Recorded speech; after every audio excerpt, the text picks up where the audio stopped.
Kimosabe here, coming at you with another video. This one is off The Guardian and is read up by Tim Adams, an interview with Trevor, Paglen, Art in the Age of Mass Surveillance. And there's pictures and stuff, but I'm just going to do the write-up for you.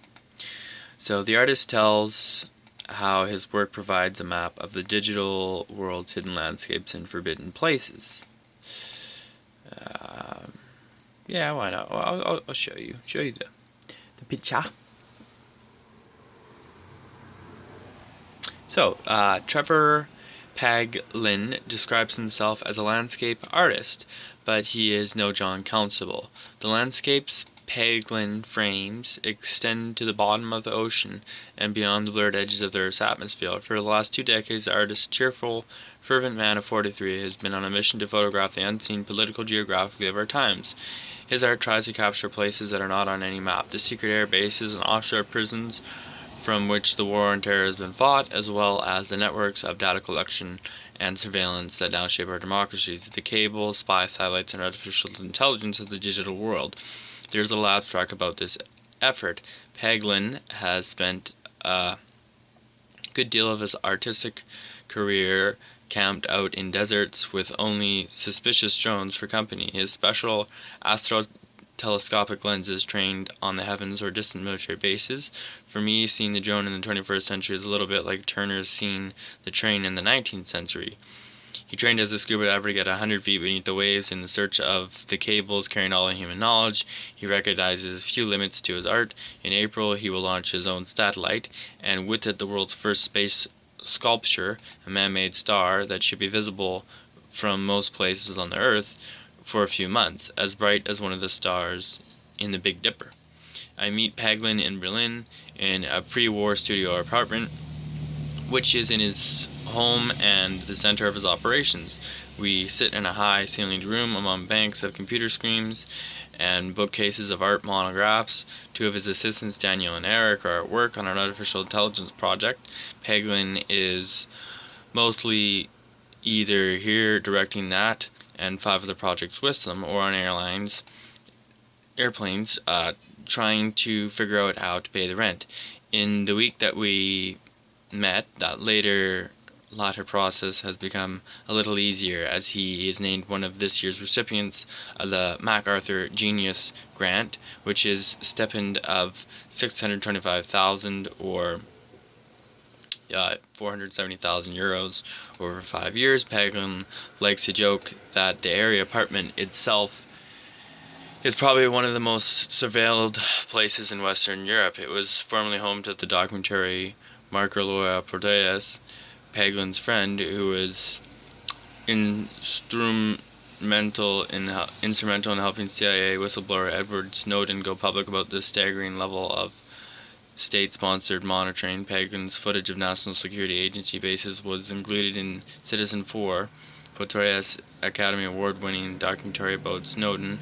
In some senses, being watched goes with the territory. The apartment is also a couple of 100 yards from the archives of the old East German Stasi, millions of pages of paper records in millennia, files that until recently would have represented the most comprehensive data collection in human history before Facebook and Google and NASA and the rest upped the ante. Sitting on the edge of his seat, Paglen talks slightly reluctantly about his journey here. He is, by turns, animated and wary, excited by his project, but careful not to make them seem anything more than what they are. I am not a journalist or an academic, he says. I don't feel it incumbent on me to make sense of everything. What I'm saying is, this is an image of something in our world. You might think you know what it is, but I'm going to tell you something different. He resists and autobiographical interpretations of his work, though you can't help but feel that psychologists might at least see them as worthy of mention. Paglen was born in Andrews Air Force Base in Maryland, where his father was an entomologist. As a boy, he lived on bases in Texas and California before his family settled when he was 12 at the U.S. Army airfield in West Bay, Baden, Germany, where he stayed with his father until university after his parents separated.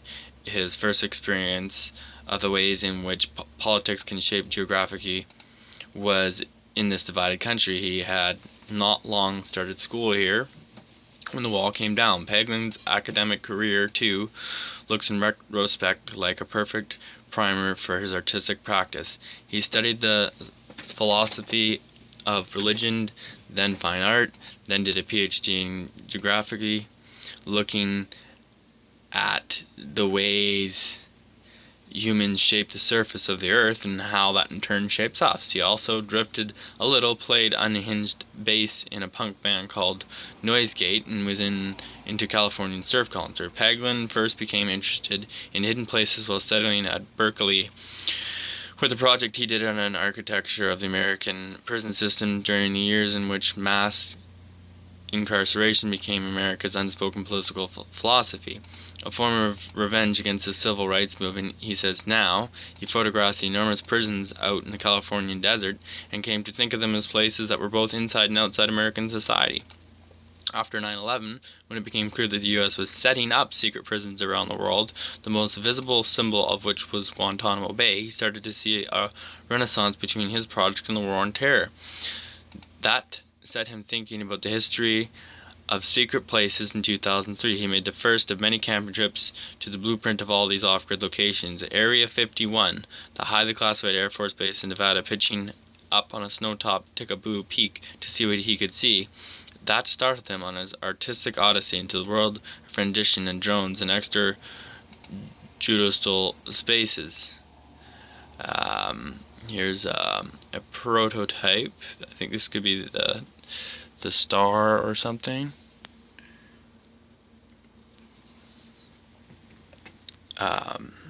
Said it would remain in orbit for several weeks, so that big globe thing is going to be like the fake star.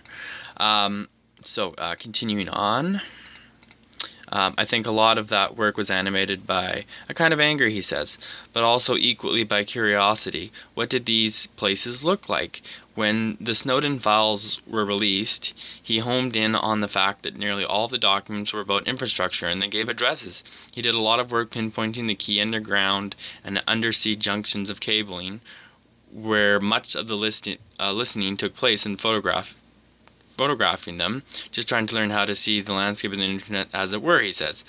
How often does his quest for his language bring him up against the authorities? Well, every time, he says with a laugh. The military is quite predictable in a way, though. What I am more wary of in the desert is coming across crazy people doing drugs or whatever. These encounters are often the most disconcerting. In some ways, I suggest it as if he is engaged on a postmodern right to roam protest, making physical argument against official secrecy. What have been the personal highlights? I think the first time I worked out how to predict where a certain surveillance satellite would be, and then went out and looked, and it showed up, he says. His ethereal photographs of the sky are traced with telltale dots and lines. He also recalls learning to see lethal Reaper drones in the Nevada desert air. They would watch him watching them. It was one of those situations where you realize that if this was anywhere else in the world, that would probably be the last thing I would see, he says. His pictures often shot at distances of many miles are snapshots of the known unknowns of our world. As he explains his practice to me over the course of an afternoon, he runs through a dizzying sequence of illustrated images on his desktop computer. It is a slide so punctuated by me asking, "What's that?" and him patiently explaining what we can see. A speck of a drone on the face of the sun. The white domes of the largest NSA station outside the U.S. at Menwith Hill near Harrogate. The beach at Bude and Cornwall, under which a cable carrying the world's data makes landfall. And here's a picture of an internet system under the Atlantic Ocean. Paglen's most recent work is another departure into that digital landscape. This time into the terra incognita incognita of artificial intelligence. He is developing a program that can take, say, the algorithm that controls a laser-guided missile or self-driving car and recreate what it sees of the world. Or he has deconstructed the Facebook intelligence that seeks to scan our uploaded photos for evidence of what we wear and what we will buy to sell to our avatar rivals, and repurpose it as an intelligence that only looks at photographs in terms of objects. Importance to Freudian psychoanalyst or late-stage capitalism. He sees this in some ways as a new way of looking, one entirely appropriate to the times. We live in a political movement where it seems reason has gone out the door, he says, and at the same time we have the incredibly predatory intuitions being creative. Whether it is white supremacy on one hand or Facebook on the other, it is a kind of surrealist movement. Everything is like Margaretti's Sisi's Nies Pa and Papier. Nothing is what it seems. In some ways, there is a kinship in Paglen work to the paranoid surfaces of Adams Curtis documentaries, or perhaps Don DeLillo's fiction. But he is also at pains to imagine how an alternative world might look. This is what the guy looks like, everybody.